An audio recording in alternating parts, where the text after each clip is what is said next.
The hall was enormous. It was so big that a person standing at the entrance could not clearly see the far end of it. The ceiling stretched high above, carved from dark stone that shimmered with a deep blue light. Strange symbols ran along the walls. Tall columns stood in two long rows, leading toward a raised platform at the center of the room. On that platform sat a throne, and on that throne sat Emperor Varan. Varan was old. No one in the court knew exactly how old, and no one dared to ask. His skin was dark green and covered in hard, overlapping scales. His eyes were yellow, with narrow black slits for pupils. He sat perfectly still, the way a predator sits when it already knows it has one. Around him stood his council, 12 advisors from 12 different species, all of them powerful, all of them loyal, and all of them looking toward the entrance of the hall with mild curiosity. A human had come to see the emperor. Kang Doyan walked into the hall with calm, steady steps. He was not tall. He was not built like a soldier. He had short black hair, dark eyes, and a face that gave away very little. He wore the formal diplomatic uniform of Earth, a simple dark jacket with a single silver pin near the collar, the symbol of the human diplomatic service. Behind him walked Yunhari, his aide. She was younger than him, with sharp eyes that moved quickly around the room, taking everything in. She carried a small data pad and said nothing. The guards at the sides of the hall watched the two humans enter. A few of them exchanged looks. One of them made a low sound that, in their language, meant something close to amusement. Doyan stopped at the correct distance from the throne and gave a short, formal bow. Not a deep bow, not a fearful bow. Just the standard bow of one equal greeting another. The council stirred. One of the advisors, a large creature with 6 arms and a wide flat head, leaned toward another and whispered something. The other one clicked its teeth together, which was apparently the alien version of laughter. Emperor Varan did not laugh. He simply looked at Doyan the way a person looks at something small and unfamiliar that has wandered into their home. "You are the representative of the human species," Varan said. His voice was deep and slow, like stones rolling down a hill. But a translation device near Doyan's collar converted the words instantly into Korean and then into spoken audio that only he could hear through a small device in his ear. "I am," Doyan said. His voice was even, comfortable. "Your species has been traveling between stars for how long?" Varan asked. 94 years, Doyan said. Another ripple of sound moved through the council. The 6-armed advisor spoke openly now, not bothering to lower its voice. 94 years. My household has been traveling between stars longer than their entire civilization has known how to leave their home planet. More sounds, more clicking teeth. Doyan did not react. He stood with his hands behind his back and waited for the noise to stop. Varan raised one hand slightly, and the hall went quiet. "You have come to request a non-aggression treaty," he said. And it was not a question. He said it the way someone says something they already find ridiculous. "I have come to negotiate one," Doyan said. "There is a difference." Yunhari, standing one step behind him, kept her eyes on her data pad, but her jaw tightened slightly. She had worked with Doyan long enough to recognize when he was being deliberately careful with his words. Varan tilted his head. "Your species controls how many star systems?" 14, Doyan said. "I control 412, Varan said. "I know," Doyan said. "Then you understand," Varan said slowly, "that a treaty between us would be like a treaty between the ocean and a single cup of water." The council found this very funny. The clicking and hissing and low rumbling sounds filled the hall for a moment. Even one of the stone-faced guards near the wall allowed himself a small smile. Doyan waited again. He was very good at waiting. When the noise died down, he spoke. "With respect, Emperor, the ocean does not need a treaty. It is already the ocean. A treaty is something you make when you are not entirely certain what the other side is capable of." The hall was quiet again, but this time it was a different kind of quiet. Not the quiet of amusement, the quiet of something that had been said that nobody expected. Varan looked at him for a long moment. His yellow eyes did not blink. "You are very confident," the Emperor said, "for something so small." "I have been told that before," Doyan said. General Tuvok, who stood to the right of the throne, stepped forward slightly. He was one of Varan's most trusted commanders. Walked in, and he did not like what he walked in, and he did not like what he saw. Not because the human was dangerous, because the human was calm. Tuvok had seen many species come before the throne. They were nervous. They were eager. They were afraid. That was correct. That was how things were supposed to be. This human was none of those things, and Tuvok found that deeply offensive. "Your request will be considered," Voron said, in the tone of someone who had already decided the answer was no, but was willing to pretend otherwise for a little while. "You will be given guest quarters while the council reviews the proposal." "Thank you," Doyen said. He gave another short bow and turned to leave. Tunyan Hari fell into step beside him. She waited until they were through the hall's main doors and into the wide corridor beyond, with the heavy doors closed behind them, before she whispered, "That went about as well as I expected." "It went exactly as I expected," Doyen said. "They laughed at us." "Yes. Doesn't that bother you?" Doyen looked straight ahead as they walked. A pair of Vareth guards fell into position behind them, escorting them toward the guest wing. The corridor was cold and the lights were dim, the way the Vareth apparently preferred it. "They laugh because they think they already know what we are," he said quietly. "That's not a problem. That's actually very useful." Yonhari looked at him. "Useful how?" He did not answer right away. They turned down a long hallway lined with tall, narrow windows. "You know everything about you," he said. "Know everything about you," he said finally. They stopped paying attention. Yonhari thought about that. Then she looked back down at her data pad and said nothing more. Somewhere behind the closed doors of the throne room, the council was already dismissing them, already moving on to more important things. That was fine. That was exactly where Kang Doyen wanted them. Deep below the Vareth Palace, past the lower corridors and the storage levels, and the sealed maintenance tunnels, there was a place that did not appear on any official map of the station. It had no name. It had no sign on the door. The few people who knew it existed simply called it the Vault, and most of them were very careful never to say that word too loudly. The Vault was where the Dominion kept its most dangerous things. Not weapons, not warships. Those were everywhere. What the Vault held were the things that could not be explained by simple firepower. The things that made other species very quiet when they heard the stories. The things that General Tuvok was authorized to use when the Emperor decided that a problem needed to disappear without any official record. Tonight, Tuvok walked down into the vault alone. The walls down here were plain gray metal, nothing like the decorated stone of the upper palace. The lights were low and slightly red.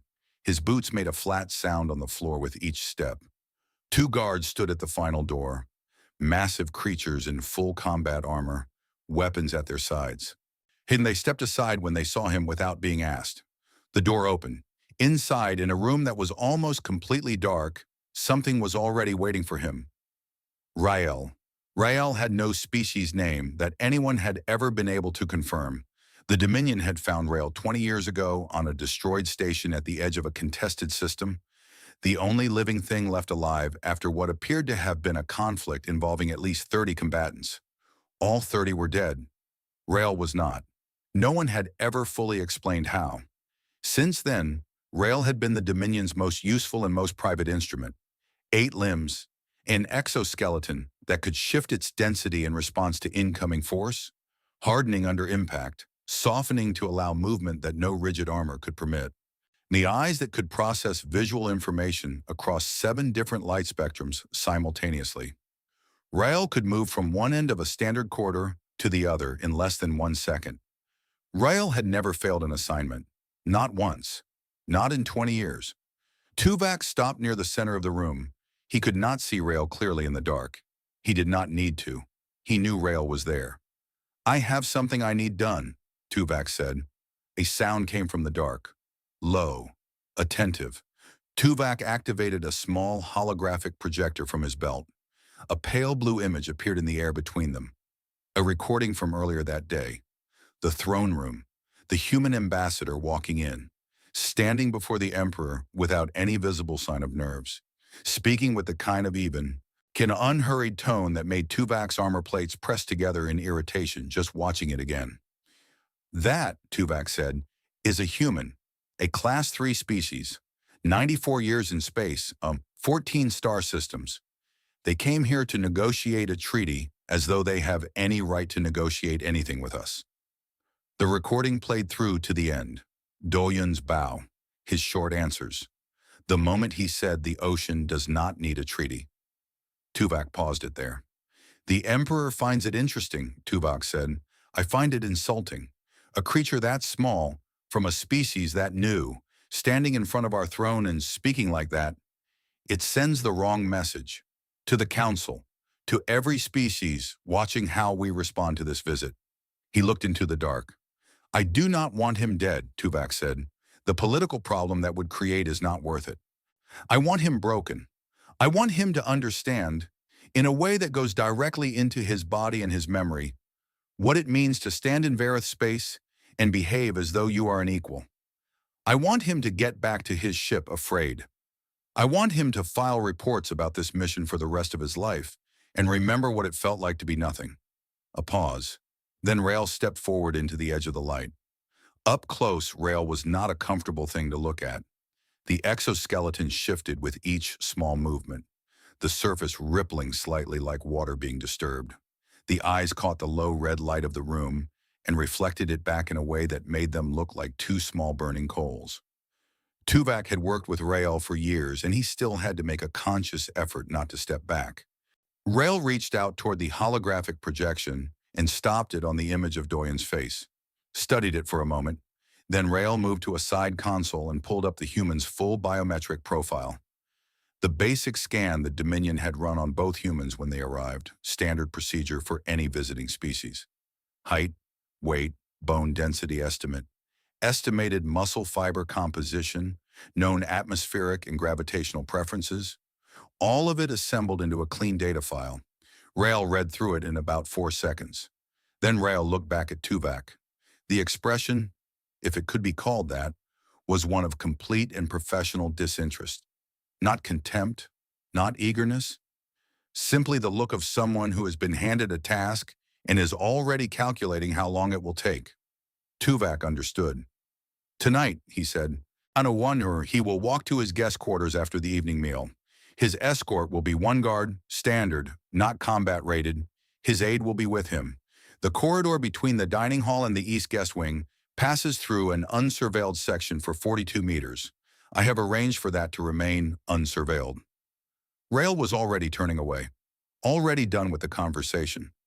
Tuvok watched for a moment, then spoke one more time. The human species, what do the files say about physical resilience? Rael paused, pulled the biometric profile back up, scanned it again. The file was simple.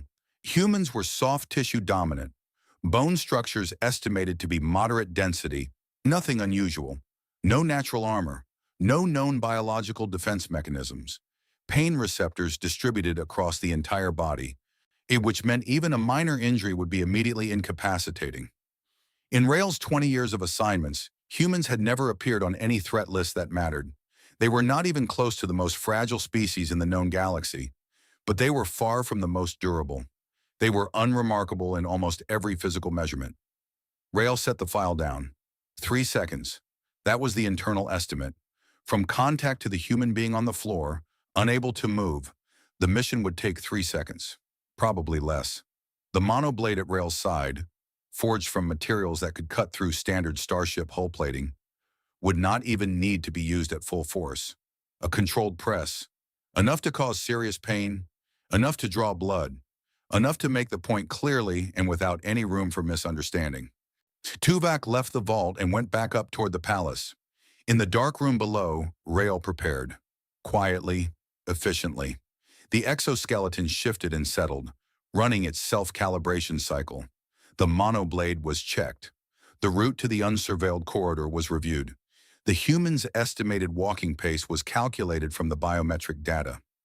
Rael had done this kind of thing many times before, against species that were fast, species that were armored, species that had bodyguards with weapons that could level buildings, species that had fought back in ways that were actually interesting. A human diplomat walking back to his room after dinner was not going to be interesting. Rael was not wrong about very many things, but Rael was very wrong about this. The evening meal had been quiet. Do-yoon and Yeon-hari had been seated at a low table in one of the Dominion's formal guest dining rooms, a long, narrow room with dark walls and a ceiling that curved slightly overhead like the inside of a shell. The food placed in front of them was technically safe for human consumption. One of their medical checks before arriving had confirmed that. Whether it was good was a different question. Yeon-hari had eaten carefully and without complaint. Do-yoon had eaten all of it and asked for more of the gray, dense bread-like thing near the edge of the plate. The single Varath guard assigned to them had watched this with an expression that suggested he found the request vaguely strange. Now they were walking back. The corridor toward the east guest wing was long. The lighting here was dimmer than in the main areas of the palace. More red, less white, and the air was cooler. Their footsteps echoed slightly. The guard walked 2 paces behind them, not speaking. Ahead, the corridor bent slightly to the left, and then opened into a wider passage. 42 meters of that stretch had no surveillance, though neither Do-yoon nor Yeon-hari knew that. Yeon-hari was talking quietly. She had been reviewing the day's interaction with the council and making notes on her datapad as she walked. The 6-armed one on the left side of the council, Advisor Murak. He was watching your face the whole time after you made the ocean comment, she said. He stopped laughing before the others did. That's worth noting. Write it down, Do-yoon said. I am writing it down, she said. I'm also noting that the general, Tuvok, didn't laugh at all. He was watching you differently from the rest of them. I know, Do-yoon said. He didn't find you funny. He found you offensive.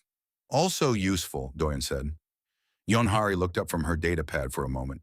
She was about to say something else when she noticed Do-yoon slow his pace almost imperceptibly.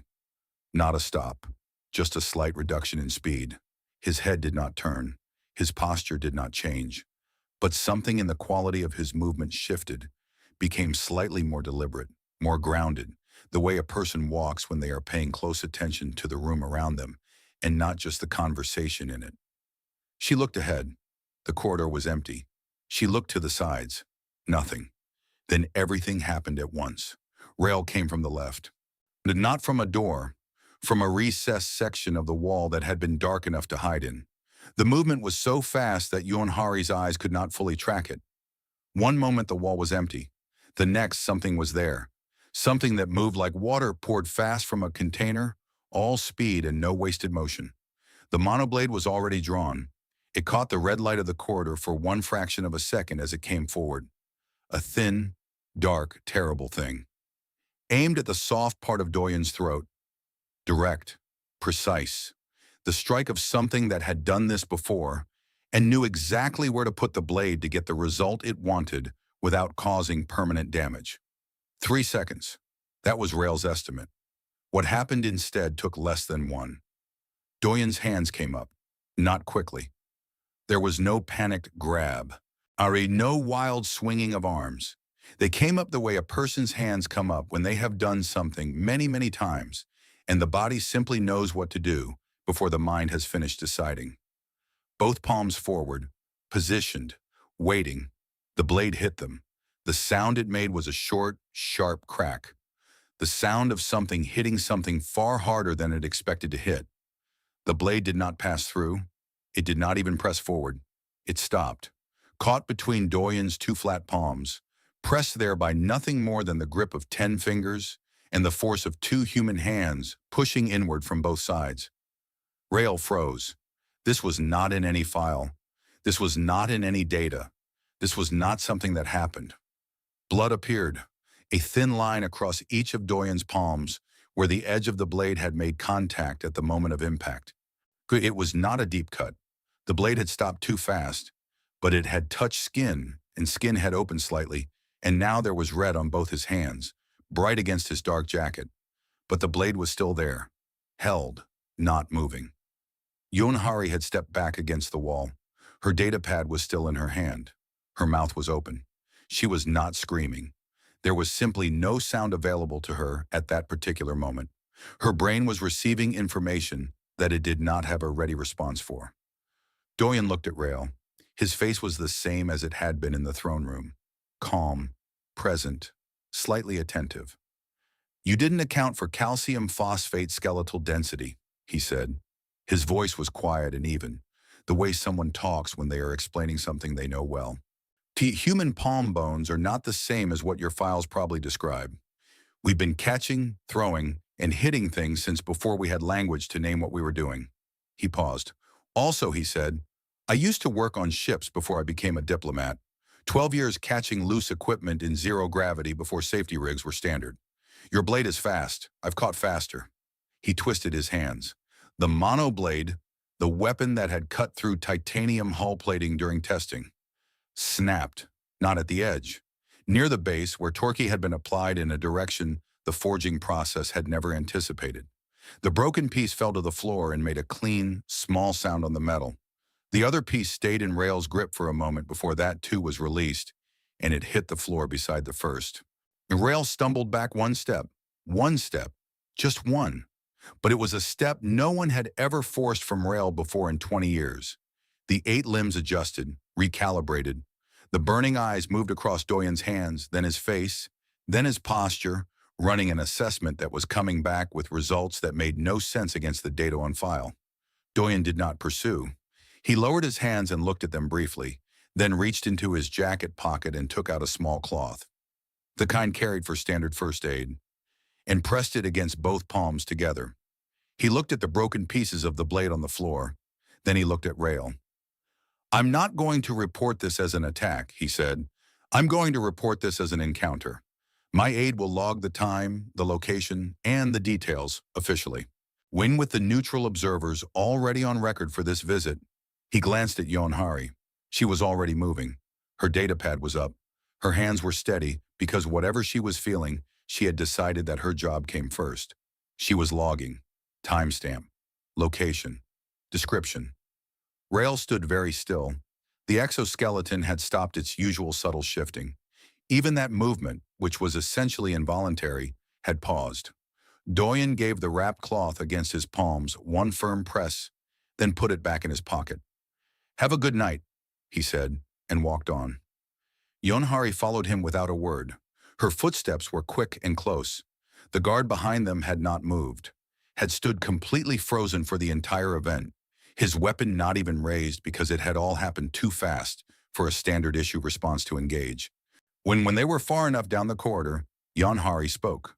Her voice was very controlled. Are your hands okay? Surface cuts, Doyen said. Nothing deep. You caught a monoblade. I stopped a monoblade, he said. Catching implies I let it come. I didn't let it come. I just didn't move out of the way. She stared at the side of his face. Why didn't you move out of the way? Because, he said, I needed it on record that they attacked first. They walked the rest of the way to the guest quarters in silence. Behind them in the empty red-lit corridor, Rail stood alone beside the broken pieces of a weapon that had never broken before, running a threat assessment on a species it had not finished underestimating, and arriving at results that would need to be filed under a category that did not yet exist. Unclassified. He stood with his arms at his sides in the room. The recording played 3 times. General Tuvok did not speak during the first viewing. He stood with his arms at his sides in the small analysis chamber off the main military wing, watching the holographic feed from the sensor built into Rail's exoskeleton. The image was clear. The corridor, the walking humans, the attack, the blade coming forward at full speed, and then the hands. The hands. He watched the second viewing in silence as well, but this time he leaned forward slightly near the moment of impact. He paused it there. The image held. Doyen's 2 flat palms pressed against both sides of the blade. The thin lines of blood. The complete stillness of the human's upper body. No lean, no stagger. No reaction in the shoulders or neck of someone absorbing a painful impact. Just standing, holding. On the third viewing, he said nothing, but his jaw tightened in a way that caused a small sound from the plates along the sides of his face. He turned off the recording. Get me Parak, he said to the aide standing near the door. The aide left. Tuvok stood in the dark room for a few minutes, alone. He replayed the moment in his head without the recording. He had been in combat. He had seen what blades did and what they did not do. He had seen species with natural armor, species with regenerative tissue, species that had evolved specifically for conflict. The monoblade Rail carried was not a common weapon. It was constructed to cut through things that were meant not to be cut through. The fact that it had not passed through two human hands was not something that fit into any framework Tuvok had. Dr. Perrock arrived 20 minutes later. Perrock was a Vareth scientist, older, thin, with a permanently distracted expression that came from decades of spending more time looking at data than at the world around him. He was not a comfortable presence in military spaces. He walked like he was in a library, but he was the best xenobiologist in the Dominion's employ. And right now, that was what Tuvok needed. Tuvok played the recording for him once without explanation. Perrock watched it with his head slightly tilted, the way he always watched things he found scientifically unexpected. His eyes moved fast. When it ended, he did not say anything immediately. He reached toward the console and replayed the final 4 seconds. And then the final 2. Then just the moment of impact, frame by single frame. "Pull up the human's biometric scan," he said. Not a request, just a natural extension of his thinking process, the way scientists speak when they are working. Tuvok pulled it up. Perrock looked at the numbers. His expression shifted to something close to genuine interest. "This scan is from arrival processing?" he asked. "Standard intake scan, yes," Tuvok said. Perrock tapped the bone density estimate on the file. "This is wrong," he said. Tuvok looked at him. "The scan was done by our equipment." "The scan captured what it was designed to capture," Perrock said. "Our standard scanner calibrates against a baseline of the 12 primary species in Dominion space. Human bone composition is different enough that the scanner would read the surface data correctly, but miss the internal structural density. Look at this." He highlighted a section of the file. "The estimate for skeletal density was generated by comparison to our baseline, not by direct measurement. The scanner assumed human bone was roughly comparable to a similar size species it already had data on. It was not." He turned back toward the recording and let it play again from the moment of impact. "Human bone," he said, speaking as if to himself more than to Tuvok, "is composed primarily of calcium phosphate in a specific crystalline arrangement. The density is significantly higher than the scanner's comparison species. But what is more relevant here?" He pointed at the frozen image of Doyen's hands. "Arnak, the human hand has 27 bones. The palm alone has 5, arranged in a close parallel formation. When the palm is flat and the fingers are extended, those 5 bones form a surface with very little flex between them. They essentially become a single compressed structure." He paused. "Think of it this way. You could press a single thin rod against a blade and it would bend or break. But if you pressed 5 rods tightly together side by side and applied force evenly across all of them simultaneously, the resistance changes entirely. The blade isn't meeting one weak point, it's meeting a distributed surface." Tuvok looked at the frozen frame again. "And both hands together," he said slowly. "2 palms pressing from both sides, catching the blade between them? Yes. The geometry is actually quite sound, if you know how to do it. The question is whether the human knew what he was doing or whether it was a trained response." "What is the difference?" Tuvok asked. "If he knew," Perrock said, "then he calculated the blade's trajectory and made a decision. If it was trained, then his body did it before his mind caught up. Either one is concerning, but for different reasons." Tuvok was quiet for a moment. "There's something else," he said. He pulled up a secondary file, the biometric data on upper body muscle composition. "The scanner also logged this. Look at the forearm readings." Perrock looked. He was still for a moment. Human forearm muscles, the ones that controlled grip, had come back as outliers in the scan. The scanner had flagged them as a possible equipment error because the readings did not match the expected output for a species of that body size. The grip strength estimate, if taken as accurate, would place an average human hand in the upper range of species twice their physical size. "They have disproportionately strong hands for what they are," Perrock said. "Why?" Tuvok asked.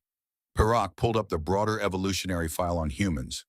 A thin thing, not much in it, because the Dominion had not considered humans worth studying in detail. He read through it quickly, cross-referencing as he went. "Tools," he said. "They developed the use of complex hand tools before almost any other technological development. For hundreds of thousands of years, the species that survived were the ones who could grip, hold, throw, catch, and manipulate objects with precision. The hands were not just useful, they were the primary survival mechanism. How the species was shaped around them. He looked at the recording again, at Doyen walking afterward, pressing the cloth against both palms, apparently more irritated by the inconvenience than in significant pain. There is also the matter of their pain processing, Proc said. Under high stress, the human body releases a combination of chemical compounds that suppress the immediate sensation of pain, elevate physical performance, and focus cognitive function. It is not unique to them, but the degree to which they experience it is quite extreme compared to most species we have cataloged. He paused. They evolved as prey, he said, for a very long time, before their own technology made them dominant on their home planet. Something else was hunting them. Their bodies reflect that. Everything about their physical design is built for the moment when an attack has already landed, and they need to continue anyway. The room was quiet. Tuvok stood very still. He was thinking about the recording, the blade going in at full speed, the hands coming up, the total absence of panic, the calm voice, the broken blade on the floor. He planned it, Tuvok said. He let Rael attack him. He needed it on the record. Parak looked at him. That would mean he anticipated the attack before it happened. He said as much to his aide, Tuvok said. He had reviewed the corridor audio as well.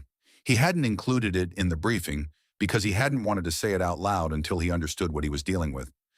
He said he didn't move out of the way because he needed it on record that they attacked first. Parak was quiet for a moment.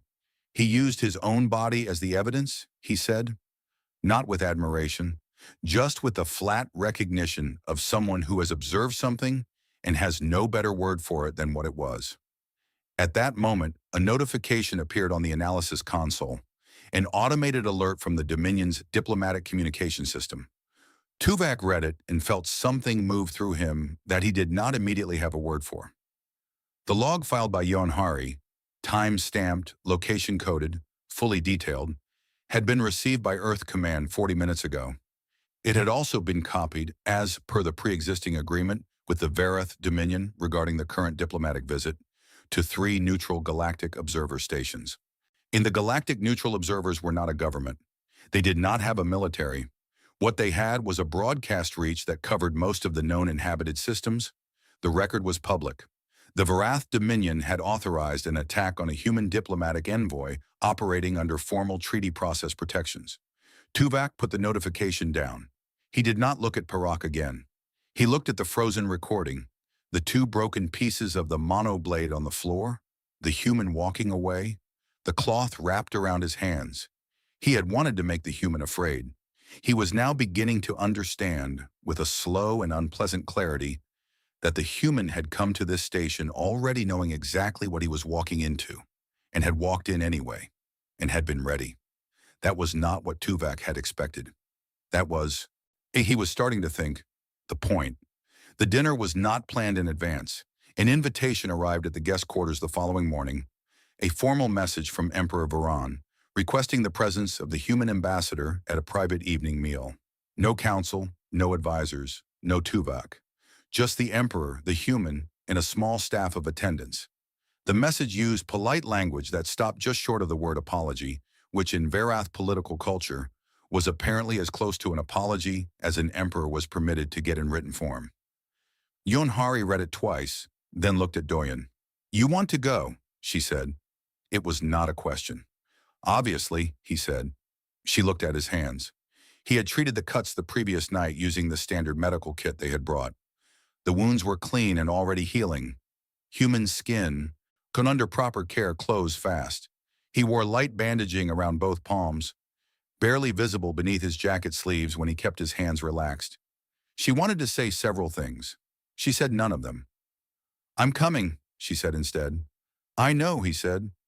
The dining room that evening was small by Verath standards, which still meant it was large by most other standards. A round table near the center, lit from above by a soft amber light that was warmer than anywhere else Doyen had seen in the palace. The food was different too. Someone had done research. The dishes placed in front of the humans were not identical to human food, but they had been chosen and prepared to be palatable. Soft, warm, low salt, nothing that would cause a sensory problem. It was a careful gesture, the kind you make when you are paying attention. A Voran sat across from them. Without the full court around him, without the throne and the columns and the rows of watching creatures, he looked different. Still formidable, still large, still ancient, still carrying the quality of something that had survived a very long time by being extremely good at surviving, but quieter. Something about the setting made him look more like a person than a symbol. He did not mention the corridor, not directly. He looked at Doyen's hands when they sat down, and Doyen did not hide them, and neither of them said anything about it, and somehow that was its own kind of acknowledgement. They ate for a while. The conversation stayed light. Trade routes, atmospheric differences between Varith space and the outer systems, the particular challenges of long-distance diplomatic travel. Ivoran was a better conversationalist than his throne room performance suggested. He was precise. He listened when the other person was speaking, which was rarer than it should have been in Doyen's experience. It was Voran who changed the subject. Your species, he said, setting down a piece of the meal, was not always a space-traveling civilization. No, Doyen said. You were, if I am reading the basic files correctly, hunters on your planet. Hunters, Doyen said, and prey. Voran considered this. Most species that reach space are either one or the other at origin. Something that was only prey rarely develops the aggression required for expansion. Something that was only a predator rarely develops the patience. Doyen looked at him. You've thought about this before. I have been thinking about it since yesterday, Voran said, without pretending otherwise. Yonhari kept her eyes on her food, but she was listening to every word. We were hunted for a very long time, Doyen said. There were larger animals, faster ones. Animals with claws and size and natural weapons that we did not have. For a long time, we were not at the top of anything. We were in the middle, which is actually a harder place to survive than the bottom. At the bottom, you hide. In the middle, you are visible enough to be worth hunting, but not strong enough to win every fight. And yet you survived, Voran said. We became very hard to kill, Doyen said. Not because we became stronger than the things hunting us. We were never going to be stronger. We became harder to stop. We made tools. We worked together. We learned everything we could about the things that were hunting us, and we used that knowledge against them. And our bodies, he paused, our bodies adapted too, over a very long time. Bones that can take impact, tissue that holds together under stress, a chemical system that, when the situation is serious enough, removes pain from the equation almost entirely and just keeps the body moving. Voran was quiet for a moment. Pain is a warning, he said. Yes, Doyen said. We know what the warning means. In a crisis, we already know we are in danger. We don't need the reminder, so the body sets it aside. Voran looked at him with those yellow eyes, the narrow pupils taking in the human across the table with what appeared to be genuine focus. Show me, he said. It was a strange request. But Doyen did not seem to find it strange. He set down what he was eating and turned his hands over, palms up, and pushed back the light bandaging so the table's amber light fell across them. The cuts from the blade were visible. 2 thin lines, clean, already past the worst of it. But beneath those recent marks, older ones were visible too. Not from blades, from years of other things. The kind of marks that collect on hands that have worked and grabbed and held and occasionally missed their grip in ways that cost something. Thick skin along the palm edges. A deeper scar across the right thumb, old enough to be silver white. 2 fingers on the left hand that had healed slightly wrong from an old break and sat at a very small angle that was easy to miss unless you were looking. Voran leaned forward slightly and looked at the hands without touching them. Before the diplomatic service, Doyen said, I worked on cargo vessels. 12 years. Maintenance and repair. Zero gravity creates situations where there is no floor, no ceiling, and loose components moving in every direction. Voran sat back. And before the cargo ships, my father was a builder, Doyen said. I worked with him from the time I was old enough to hold a tool. And before that, my grandmother. She grew food, by hand mostly. Old methods. She had hands that could break boards. He turned his palms back over and recovered them quietly. When humans don't train for strength as an idea, he said, it just accumulates. From everything. Every job, every task, every fall, every repair, every catch. We carry all of it, in the bones and in the skin, and in the way the muscles remember what they've been asked to do before. From somewhere in the shadows near the far wall, a slight movement. Neither Doyen nor Varan commented on it. Yonhari noticed it. She had been watching the room carefully all evening. Something was in the shadow near the left corner. Something with too many limbs, holding very still. Rael was there. Varan had brought Rael not as a threat, as a witness. Because whatever had shifted in the Emperor's understanding of this species, he wanted his most reliable instrument of threat assessment to be part of the recalibration. Varan spoke again. His voice was lower now. I asked you to come here because there will be a formal session tomorrow. I want to understand, before that session, what kind of creature I am dealing with. Not politically, actually. Doyen looked at him directly. We are the kind of creature, he said, that was told for most of its history that it would not survive, that it was too small, too soft, too slow, too fragile to be at the top of anything. And we are still here. And every species and predator and disaster and hard century that told us we wouldn't make it is not. He paused. We do not come here to impress you. We come here because we are going to be in this part of the galaxy for a long time, and we would rather have a conversation about that than the other kind. The room was still. In the shadows, Rael's exoskeleton made a small, an involuntary sound, a soft shift of material that happened when the internal systems were processing something they had not been designed with enough categories to file correctly. Varan said nothing for a long moment.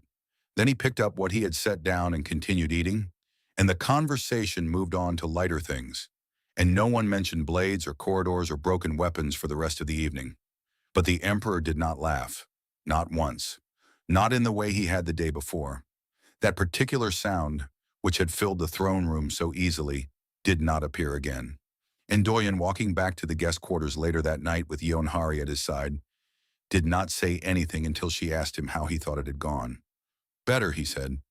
Better than what? She asked. Better than they expected us to do, he said. One which is always where we want to be. She thought about Rael in the shadows, about the broken blade, about the scars on his hands in the amber light, silver white and old and completely unsentimental about what they recorded. She said nothing more. She just walked beside him and wrote her notes and let the station move quietly around them in the dark. The formal session resumed the next morning. The throne room looked the same as it had 2 days before. The tall, dark columns, the blue shimmer of the carved walls, the 12 advisors in their positions, watching the entrance. Varan on the throne, still and yellow-eyed and giving nothing away. The guards along the sides, everything in its correct place, exactly as it had been when Doyen had walked in the first time and the hall had laughed.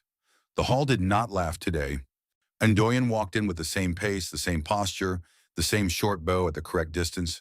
Yonhari walked behind him. The difference was invisible to most of the room, something in the quality of the silence, the way the council watched the human without the loose, comfortable amusement they had worn before. They were still dismissive. That was deep in their culture and would take more than 2 days to move. But the easy dismissal was gone, replaced by something more careful.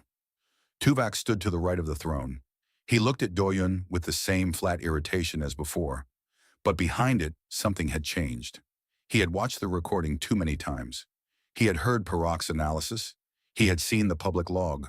He was standing in a room that had become, quietly and without any weapon being pointed, a more complicated room than it had been 48 hours ago. Doyen stood at the center of the floor and waited until Voron gave the signal to begin. Then he spoke. Earth's terms for the non-aggression treaty are as follows, he said. His voice was clear and unhurried.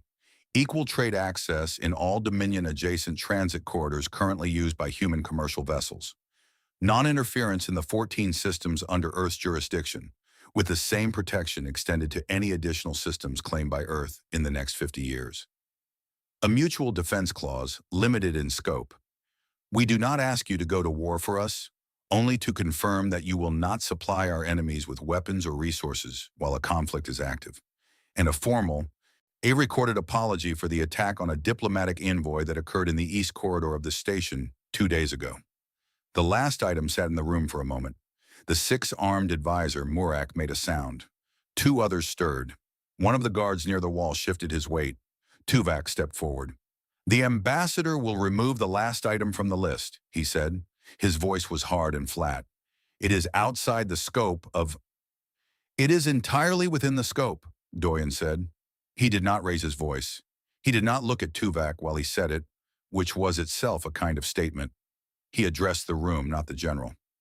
"The Galactic Neutral Observer Network received the full incident log 36 hours ago. The record is public. The question at this point is not whether the event occurred. The question is how the Dominion chooses to characterize it going forward." The room was quiet. Varan had not moved. Tuvok looked at the Emperor and received nothing back. No signal, no permission, no denial. He was on his own. He stepped further forward. "You are one man," he said to Doyen directly. Quiet, controlled. But underneath the control, there was something hot. "On an alien station. You have no fleet in this system. You have no weapon. You have no leverage. You have an aide and a data pad and two hurt hands. I do not know what you think is happening here, but whatever confidence you came in with needs to be reviewed carefully before you make demands in front of this court." Doyen turned and looked at him. "You're right about most of that," he said. "I'm one man. No fleet, no weapon." He paused. "But leverage is a strange word. I'd like to tell you something, General. Not as a threat, just so you have the correct information when you think about the situation." He reached slowly into his jacket. Every guard in the room tensed, hands moving toward weapons, and took out a small flat device, a data card. He held it between two fingers, where everyone could see it clearly, then set it on the small table beside him. "Human personnel currently present in Dominion-adjacent space," he said. "Not soldiers, not spies, workers, engineers, medical staff, traders, mechanics, navigation specialists. People who have been operating legally under trade visas and short-term work permits in 17 different Dominion-adjacent systems for the past 6 years. Fixing things, building things, delivering things, getting to know people." He looked at Tuvok calmly. "They are not positioned for anything. They are not armed. They have not been given any instruction to act. They are just people doing jobs." He paused again. "But they know those systems.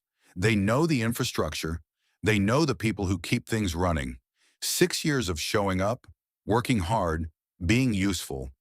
That builds a certain kind of relationship, the kind that is very hard to undo by simply asking people to stop trusting someone who has been reliable." Tuvok stared at him. "I'm not describing a threat," Doyen said. "I'm describing what happens when humans go somewhere.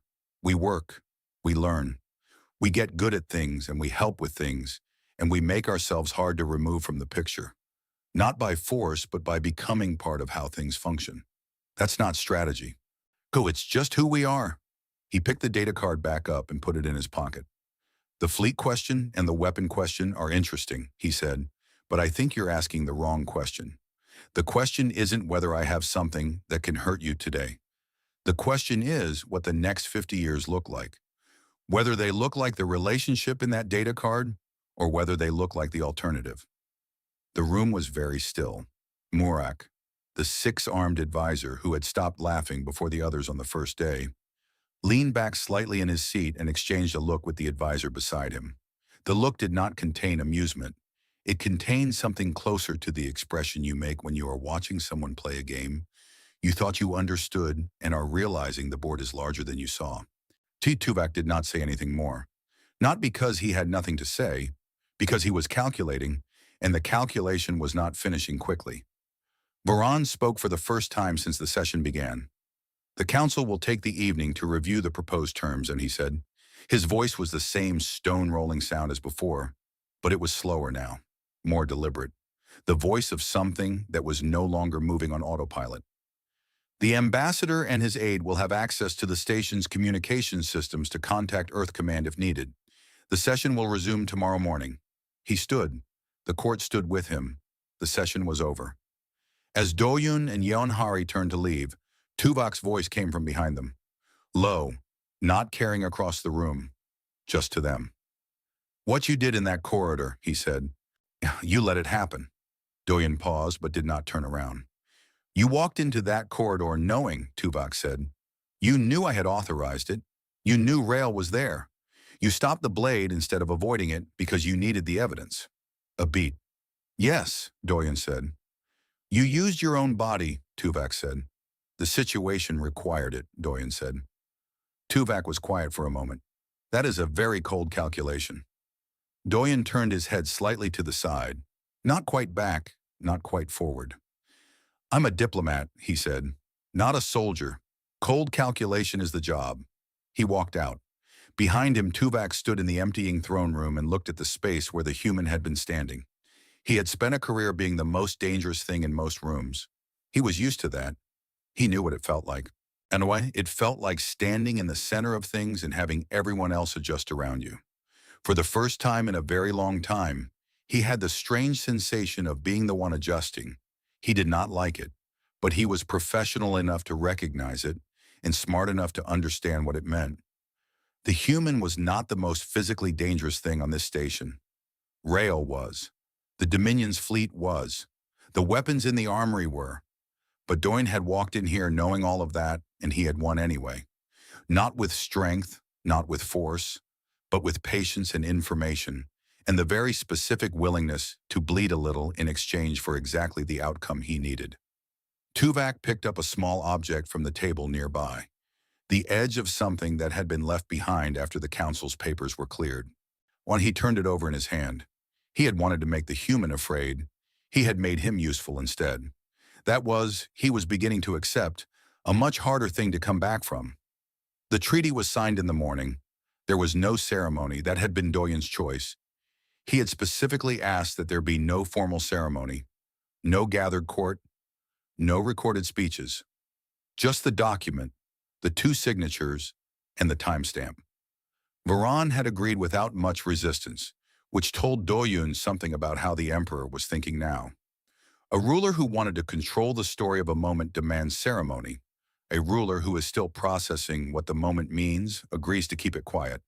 The document contained all four of Earth's terms, unchanged: the trade access, the non-interference clause, the mutual defense language, and the apology.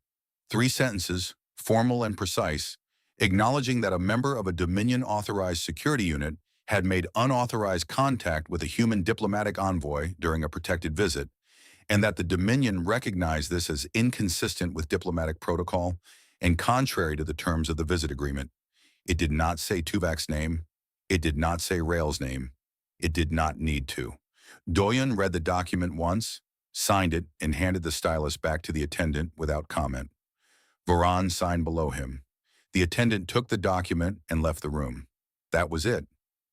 Yonhari sent the confirmation to Earth Command while they were still in the signing room. She kept her message short. Terms accepted, treaty complete, departing within 2 hours.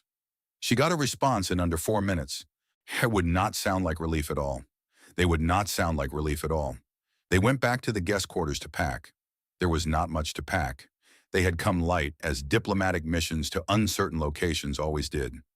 Doyun sat on the edge of the low-sleeping platform for a few minutes while Yonhari moved through the room efficiently, collecting the few things they had taken out. He looked at his hands. The bandaging was lighter now. The cuts were nearly closed. In another week, they would just be part of the general record of his palms, added to the older stories already written there. He flexed his right hand slowly. Still functional. Still good. Yonhari glanced at him. "Why, ready?" "Yes," he said, and stood. The walk to the departure dock took them back through the main corridors of the palace.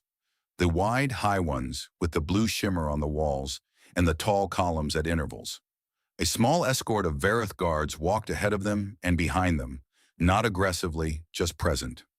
Standard departure protocol. The station moved around them.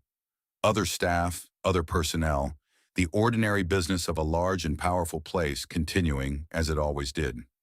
No one in the corridors looked at them for very long. They were passing through a long, straight section between 2 junctions when Doyun slowed his pace. Yonhari noticed and slowed with him, but did not say anything. She had worked with him long enough to know when to wait.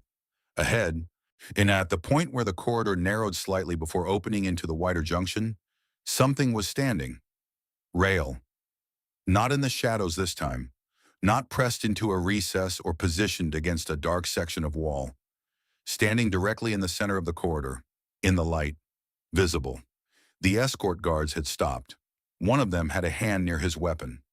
Yonhari watched the escort and watched Rael at the same time, doing the quick mental calculation of whether this was about to become a very different kind of situation.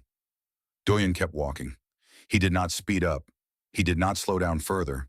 He walked at his ordinary pace, steady and unhurried, directly toward the creature that had tried to put a blade through his throat 2 nights ago. The escort guard behind him said something sharp in Varith, a warning or a question, or a command. She couldn't tell exactly. And Doyen made a small motion with his hand without turning around. The guard went quiet. Doyen stopped about 2 meters from Rael. They looked at each other. There was no blade this time. Rael's limbs were positioned in a way that was not threatening, not relaxed either, but not the coiled, loaded configuration of something about to move. Just present, waiting. Doyen looked at the 8 limbs, the exoskeleton that was still its usual shifting, subtle self, the surface moving in small, slow waves. The 2 burning coal eyes that caught the blue wall light and reflected it back. He looked at the eyes specifically. There was something there, not emotion in the way a human face carries emotion, something more like a signal, a transmission from one kind of intelligence to another that didn't quite have a shared language for it yet, but was making the attempt. Doyen gave a short nod, just a nod, the same nod you give to someone across a room when words aren't the right instrument. When you are acknowledging that something happened and that you both know what it was, and that the knowing of it is enough. Rael's exoskeleton stilled, the constant surface shifting, that low, involuntary movement that never quite stopped, went quiet for a moment. Then Rael stepped aside, moved fully out of the center of the corridor, made space. Doyen walked past. Yonhari walked past a step behind him. The escort moved through. No one said anything. No one's weapon came out. The moment was over as cleanly as it had begun, and then the corridor went back to being just a corridor. Yonhari did not speak until they were through the junction and approaching the final passage to the departure dock. Then she said very quietly, "That was the first time, wasn't it?" "First time what?" Doyen asked. "First time Rael has stepped aside for anything." He didn't answer, which was its own answer. The shuttle was small, as diplomatic transport usually was. Just enough room for 2 people and their minimal luggage and the navigation system that would take them back to the relay point where Earth Command's larger vessel was waiting.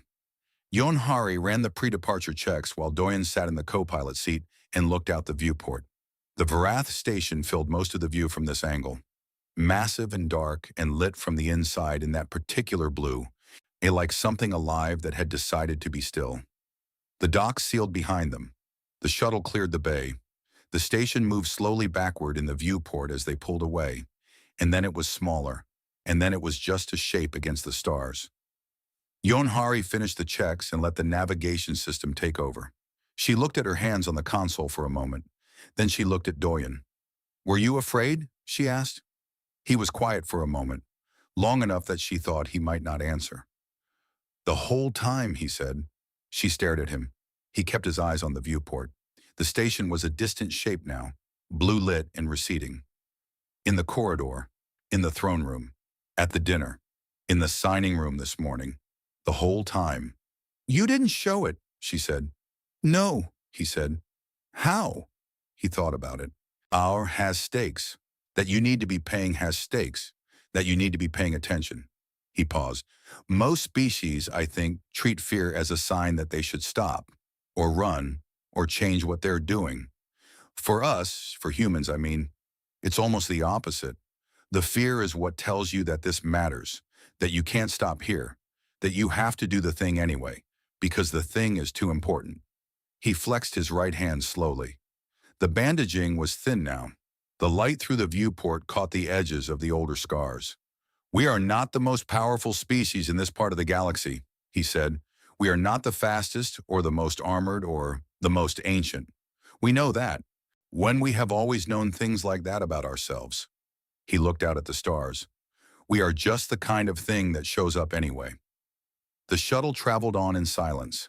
Behind them, in the Vareth station, in the throne room from which the court had long since dispersed, Emperor Varan sat alone in the amber light of a small reading console. In front of him was a thin file, everything the Dominion's databases had on the human species. He had been reading it for an hour. It was not very long. It had not seemed worth expanding before now. He read it to the end. Then he went back to the beginning and read it again. He did not call for anyone. He did not issue any orders. He just sat with the file and the quiet and the particular, an unfamiliar feeling of being a ruler who had looked at something new and found that it did not fit into any category he already had. Far across the station, in the vault, Rail was adding data to an internal file. Not a Dominion file, a personal one, a record kept for 20 years of everything that had been worth recording. The entries were few. Rail was not given to cataloging things that did not require cataloging. Tonight there was a new entry. It was short, just a species name, a date, and a single line of assessment text. Do not approach with assumptions. Threat level, unclassifiable. Recommend long-term observation. Rail saved the file. The exoskeleton shifted once, then went still. On the shuttle, Yanhari had fallen asleep in her seat, her datapad still in her hand, with notes open across the screen. Notes about Morak and the Council, about the treaty terms, about the corridor and the broken blade and everything that had happened in the past 2 days, written in the precise, clear shorthand of someone who understood that the details of this mission would be studied for a long time by people who weren't there. Doyen watched the stars. He thought about his grandmother's hands, about 12 years of grabbing things in zero gravity before the safety rigs were standard, about his father's work site and the smell of cut material in the early morning, and the feeling of learning what your hands were actually capable of before anyone had told you yet. He thought about all the things humanity had been told it would not survive. He thought about how they were still here anyway. The navigation system gave a soft tone. When the relay point was 20 minutes ahead, Earth Command's ship was already visible on the long-range scanner, a familiar shape, well-lit, waiting. Doyen let out a slow breath. Then he settled back in his seat, looked at the stars, and waited for home to come to him.